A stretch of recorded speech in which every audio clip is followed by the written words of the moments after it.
2-3 तरुण मित्र, तरुण मित्र इसलिए हम कह रहे हैं कि हिंदी की शुद्ध भाषा में किशोर को तरुण कहा जाता है और तरुणाई के जो तराने होते हैं सभी लोग उस अवस्था से गुजरते हैं। वही एक समय होता है जब लाइफ स्टाइल बनाई जाती है। जीवन शैली 11 से लेकर के 19 वर्ष की उम्र में आदमी की तय होती है। उसी समय अपनी पूरी जिंदगी की एक धारा सुनिश्चित की जाती है और ये अनजाने में होता है। जानबूझ करके कोई न अच्छा बनता है न खराब बनता है। किसी की पर्सनालिटी न अच्छी होती है न खराब होती है। जो जिस तरीके से जिस माहौल में रहता है उस माहौल के हिसाब से वो शिक्षा ग्रहण करता है और वैसा बन जाता है। आज जिस माहौल में 15 अगस्त को कोरोना वायरस की सजगता के साथ छोटे छोटे समूहों में सभी स्कूलों में टीचर, सरकारी संस्थानों में अधिकारीगण सेलिब्रेट कर रहे हैं। कहीं भी भीड़ भाड़ लगाने की अनुमति नहीं है, क्योंकि अभी तक ऐसा माना जा रहा है कि पूरी दुनिया में कुछ एक वायरस को छोड़ करके ज्यादातर जो वायरस जनित बीमारियां हैं उसका कोई सटीक इलाज नहीं है। केवल कोरोना ही नहीं, और भी जो वायरस की बीमारियां हैं उनके टीके के अलावा मेडिसिन नहीं है। उनके टीके हैं, टीके लगाए जाते हैं। ये कितनी बीमारी है कितनी नहीं है ये लंबी बहस की चीज है, लेकिन हम लोग 15 अगस्त 2020 को सेलिब्रेट कर रहे हैं। ये अनोखा है। हर चीज का कुछ पॉजिटिव होता है और निगेटिव होता है। जो बात भीड़ में नहीं कही जाती है, नहीं कही जा सकती है, वो कम लोगों के बीच कही जाती है। जो भीड़ का अच्छा माहौल होता है, उस अच्छे माहौल में भी कुछ ऐसा होता है जो वहां नहीं मिल पाता है, वो कम लोगों के समूह में मिल जाता है। एक समझदार और एक सामाजिक और एक सजग इंसान की ये क्षमता होती है कि हर तरीके के पॉजिटिव माहौल को वह स्वीकार करे और उस पॉजिटिव माहौल में क्या हो सकता है उस पर काम करे। जैसे आज हम लोग जो बैठे हुए हैं, हमारी संख्या कम है, लेकिन जितनी शांति से बैठे हुए हैं, जितना डिसिप्लिन में बैठे हुए हैं, ऐसा शायद अगर 20 भी बच्चे, 20 या 25 बच्चे भी या 10 चिल्ड्रन भी होते तो आप इतने डिसिप्लिन में नहीं बैठे।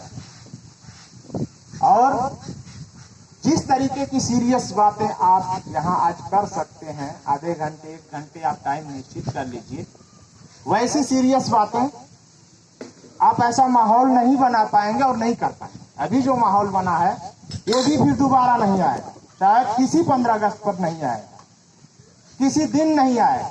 हर घंटा हर दिन जो चला जाता है उसकी फोटो कॉपी नहीं होती, समय की माहौल की फोटो कॉपी नहीं हो सकती।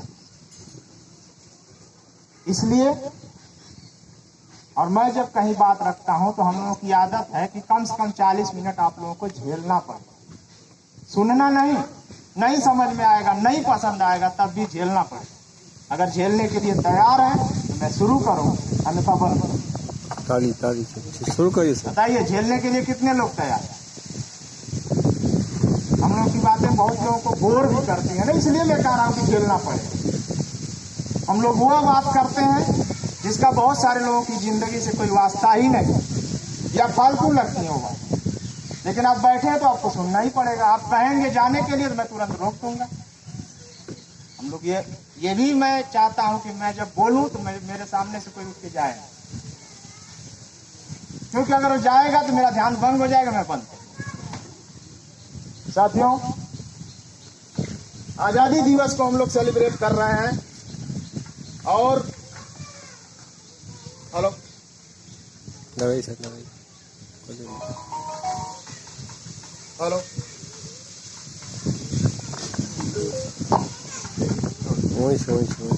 हाँ हाँ। आजादी पर जब हम बात करते हैं तो 15 अगस्त 1947 को हमारा देश आजाद हुआ, ये हम बात करते हैं। लेकिन आजादी का मतलब इतना ही नहीं है, देश की आजादी ही मतलब नहीं है। जब हम आजादी पर बात करते हैं तो आपको पूरे मानव इतिहास को एक बार खंगालना पड़ेगा, तब 1947 को समझेंगे और आज को भी समझेंगे कि आज कौन सी आजादी अधूरी है।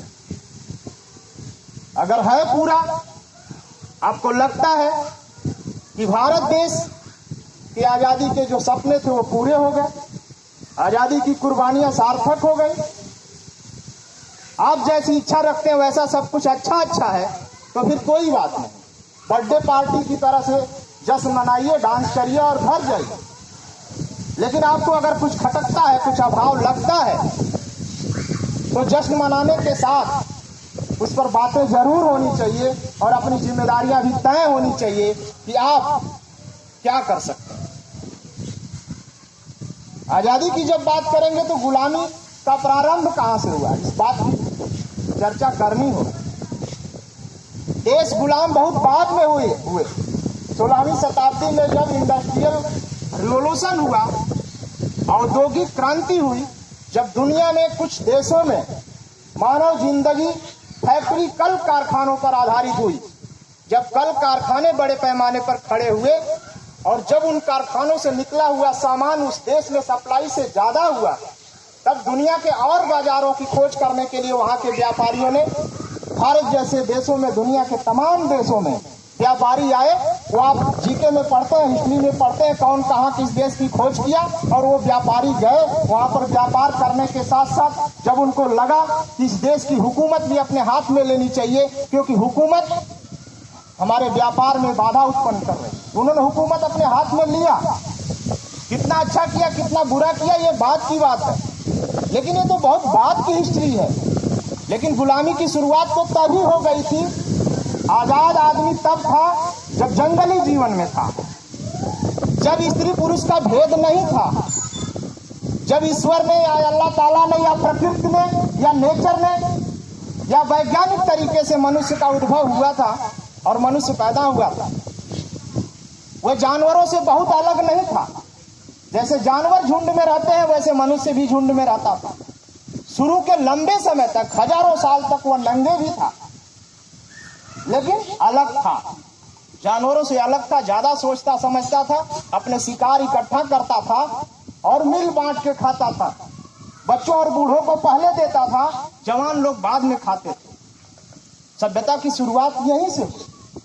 लोगों को लगा, जब पशु जीवन से अलग हुए, पशु बूढ़ा और बच्चा नहीं देखता, लेकिन मनुष्यों को लगा कि हमारे समूह में जो बूढ़े हैं उनकी भी कदर है, जो बच्चे हैं उनकी भी जरूरत है, और ये बच्चे और बूढ़े तो हमसे छीन नहीं सकते भोजन, इसलिए इनको पहले दो, हम जवान लोग बाद में खाएं।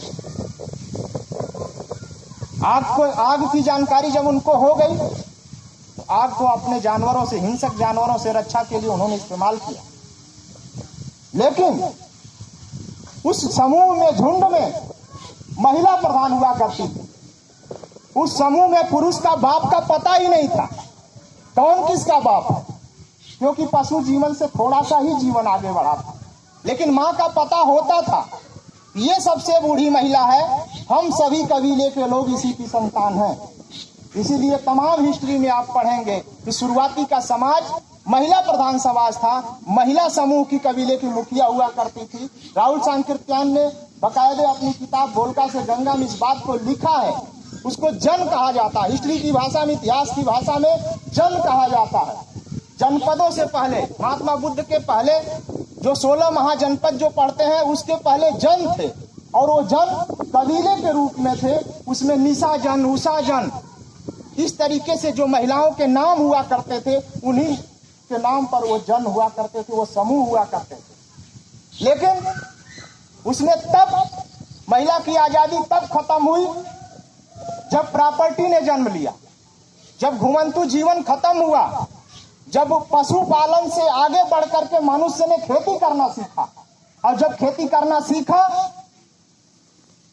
तो खेती करना जब सीखा, जब खेत की प्रॉपर्टी ये तय हुआ, मानव रुक करके रहने लगा, जंगलों में उसका घुमंतु जीवन खत्म हो गया, बड़े बड़े झोपड़े बना करके रहने लगा, तब ये हुआ इस जमीन का वारिस कौन होगा, इस जमीन का वारिस कौन होगा। आज भी पितृसत्ता क्यों प्रधान है? उस जमीन के वारिस के लिए, जमीन के मालिकाने के लिए इस जमीन का वारिस कौन होगा। तब विवाह प्रथा और परिवार प्रथा, ये सिस्टम, संस्कृति डेवलप हुई, और वहीं से महिला की आजादी छिन गई। और महिला पतिव्रता, केवल एक पति की संतान होगी, उसके लिए तमाम जो हथकंडे थे ये लगाए गए। इसलिए कि जो प्रॉपर्टी है कबीले की, जो प्रॉपर्टी है वो महिला के पतिव्रता होने पर ही ये तय होगा, ये सुनिश्चित होगा, ये निश्चित रहेगा इस प्रॉपर्टी का जो मालिक है, जो वारिस है, वो निश्चित तौर पर होगा। इस बात को शायद आप लोग समझ रहे हैं। गुलामी की शुरुआत वहीं से हुई। पहले महिला गुलाम हुई, उसके बाद पुरुष गुलाम हुए। पुरुष गुलाम कब हुए? जैसे जानवरों के समूह आपस में लड़ते हैं, वैसे मनुष्यों के भी झुंड होते थे, जो कबीले होते थे, आपस में भयंकर लड़ाइयां होती, क्षेत्र को लेकर के, जंगल के इलाके को लेकर के। जैसे ये टीमल पट्टी है, दाऊदपुर, ये सगड़ी है। इस तरह से उस समय जनपद जो बने, जनपदों के भी, जनों के भी अपने इलाके थे। उस इलाके में दूसरा नहीं घुस सकता था, न दूसरे के पशु घुस सकते थे। वो उस जमाने के राष्ट्र थे, देश थे। वो अपने को उसी क्षेत्र को देश मानते थे, उसी जनपद को, उसी क्षेत्र को देश मानते थे। दूसरे जनपद के लोग, कबीले के लोग उस क्षेत्र में घुस नहीं सकते थे। लेकिन चोरी से लोग रात में घुसते थे, इसलिए जंगली फल और फसलों को काटने के लिए। आज भी चले जाइए, रब्बानी सर चले गए बिहार और यूपी के इलाके में, बीच में बॉर्डर में, आज भी भारत की सरकार जमीन बंदोबस्त नहीं कर पाई। और कभी यूपी के लोग बंदूक लेकर के गेहूं काट लेते हैं, तो कभी बिहार के लोग काट लेते हैं।